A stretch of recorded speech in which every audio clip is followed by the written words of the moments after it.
పోతున్నాయి రాహుల్ గాంధీ? కాకపోతే నేను అడుగుతున్నా మిమ్మల్ని చెప్పండి. నేను అదే సార్ నా మాట అదే సార్ కాదు, ప్రజల సొమ్ములు ఒకవేళ ప్రజల సొమ్ములు ఢిల్లీకి మూటలు పంపడానికి ఉన్నాయి కానీ తులం బంగారానికి లేదు. మీరు అన్నట్టే ఒకవేళ అది నిజమై ఉన్నా కూడా నాకు తెలియదు, నేను ఆ మూటలు చూడలేదు కానీ తెలియకుండా ఎందుకుంటారులే కానీ నేను మొత్తనే ఏంటండి నాకేం తెలుస్తుంది. మీరు భలే ఉన్నారు. మీరు ఆ లెక్కన ఒకవేళ మీకు తెలిసినా కూడా నాకు తెలిసి ఉండాలి, మరి మీరు చేసినా కూడా నాకు తెలిసి ఉండాలి. మాకు అవసరం లేదు కదా. కేటీఆర్కి ఎన్ని ఫామ్ హౌస్లు ఉన్నాయో తెలుసుకోండి, పరిశోధించండి. అట్లా కాదన్నా, మీకు నాకున్న సాన్నిహిత్యంతో మీ ఫామ్ హౌస్లు కూడా నాకు తెలిసి ఉండాలి. మరి ఒకవేళ 2 ఏళ్ళు అయింది కదా నేను ప్రతిపక్షంలోకి వచ్చి. రేవంత్ రెడ్డి గారు పాపం విలువలేదు ఫామ్ హౌస్. 2 ఏళ్ళు అయితే పాపం రేవంత్ రెడ్డి గారు నానా పరిశోధనలు చేస్తున్నారు. ఒకప్పుడు జాసూస్ గూఢాచారి 117 టైప్లో ఒకటి ఉండేవాడు. ఆ టైప్లో పాపం తవ్వుతా ఉన్నాడు, ఎక్కడ ఏం దొరుకుతుంది బయటకు అనుకుంటారు కానీ తెర వెనక మళ్ళీ మీరు అన్ని మాట్లాడుకుంటారని అంటున్నారు జనం. రేవంత్ రెడ్డి గారు మీరు అంతా. నేను మీకు ఒక మాట ఇస్తాను, బ్యాక్ ఎండ్ లో నేను బతుకున్నంత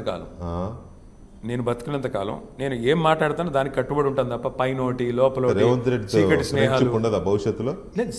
నేను మీకు మళ్ళీ చెప్తాను, నాకు ఎవరు ఉండదా? స్ట్రైట్ క్వశ్చన్ చేస్తారు స్ట్రైట్ గా చెప్తాను, ఫ్యూచర్లో నేను స్ట్రైట్ గానే చెప్తున్నా. పర్సనల్గా ఇప్పుడు ఎక్కడైనా రేవంత్ రెడ్డి ఎదురు పట్టాడు అనుకోండి, ఇప్పుడు మా నాన్నగారు హాస్పిటల్లో ఉన్నప్పుడు చూడడానికి వచ్చారు, నేను నిన్న దగ్గరుండి తీసుకెళ్ళాను. అట్లాగే అసెంబ్లీలో ఎదురు పడితే నమస్కారం పెడతాను. అట్లాగే చెన్నైలో డీలిమిటేషన్ మీటింగ్ లో కలిసి వెళ్ళారు, కూర్చున్నారు. ముఖ్యమంత్రి గారు మాట్లాడితే ఒక ఆయన వేరే పార్టీ ఆయన దాన్ని కొద్దిగా తప్పుపట్టే విధంగా మాట్లాడితే ముఖ్యమంత్రిని సమర్థిస్తూ నేను మాట్లాడాను. మా ముఖ్యమంత్రి గారు మాట్లాడింది కరెక్ట్ అని చెప్పాను. కాబట్టి ఆయన గౌరవాన్ని, పదవి గౌరవాన్ని కాపాడుతాను. నేను అడిగింది పడితే కాదు, అట్లాగే ఫ్రెండ్షిప్ పొత్తులు ఇట్లాంటి చెప్పలేదు కదా. కాంగ్రెస్ బీఆర్ఎస్ భవిష్యత్తులో అవగాహన ఉండదు కానీ బీజేపీ బీఆర్ఎస్ అవగాహన ఉండదు కానీ. ఫస్ట్ ఆఫ్ ఆల్ ఇక్కడ ఉన్నది కాంగ్రెస్ కాదు. మీరు ఇంకా అపోహలో ఉంటే నేను చేయగలిగింది లేదు. ఇక్కడ సార్ ఆయన కాంగ్రెస్ పార్టీ ముఖ్యమంత్రి అండి. అందరూ తెలుగుదేశం వాళ్ళు ఉండొచ్చు, మీరంతా తెలుగుదేశం వాళ్ళే. వాళ్ళ గురించి నేను మాట్లాడాను. ఇక్కడ నడుస్తున్నది Congress BJP joint venture government. Kishan Reddy గారు, బండి సంజయ్ గారు ఆయన రథచోదకులు, వాళ్ళు నడిపిస్తున్నది వాళ్ళు. పైన అమిత్ షా గారి ఇషారా ప్రకారం వీళ్ళంతా నడుస్తూ ఉన్నారు.